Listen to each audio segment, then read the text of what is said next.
everyone, this is me, Coach Angelica, pamangkin po ng isang OFW and isa na sa natulungan ng community natin ngayon, 'di ba? So right now, may ipapakilala lang po ako, dating OFW at anak po ng OFW din na isa sa natulungan ng community natin and sila na po yung magpapakilala sa sarili nila.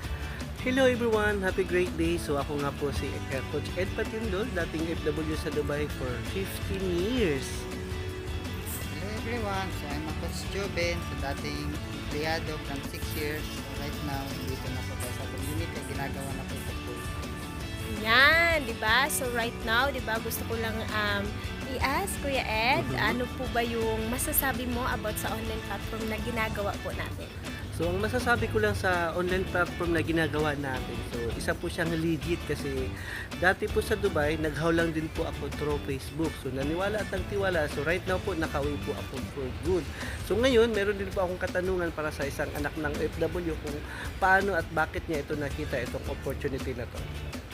So ayan po, ang bali nagsimula po ako dito is yung sa mama ko. Bilang isang FW sa Oman, so nagsubukok dito sa opportunity na to. In that time, sinare niya sa akin. So yun, nung una, hindi ako dito naniniwala, kaya nabaliwala ko lang siya. Pero nung nakita ko nagka-resulta si mama, so yun, nag-take ako, nag-join. In that time, nag-resign ako sa trabaho ko, pero hindi ko pinagsisisihan. Dahil tama yung desisyon ng ginawa ko, dahil isa na rin tayo sa natulungan at kumikita dito. So yun po, mayroon din po ang katanungan sa ating napakagandang coach, si Coach Angelica. So coach, paano ka nga po pala nagsimula dito?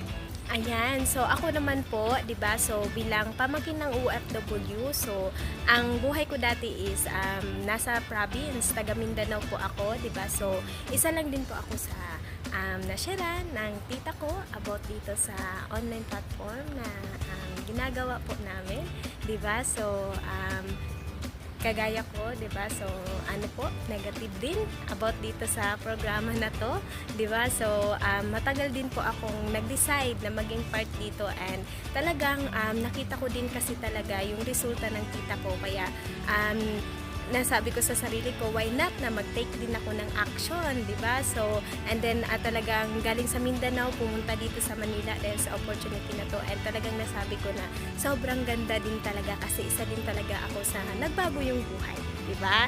Ayan, so kung ikaw, 'di ba, part na nakakapanood ng video na to, Mag-comment ka kung saang bansa ka man ngayon para isa ka sa aming mag-guide at matulungan upang magbago din ang buhay. ayan.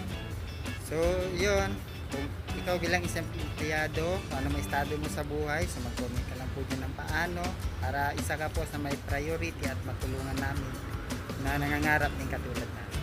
See you in my inbox.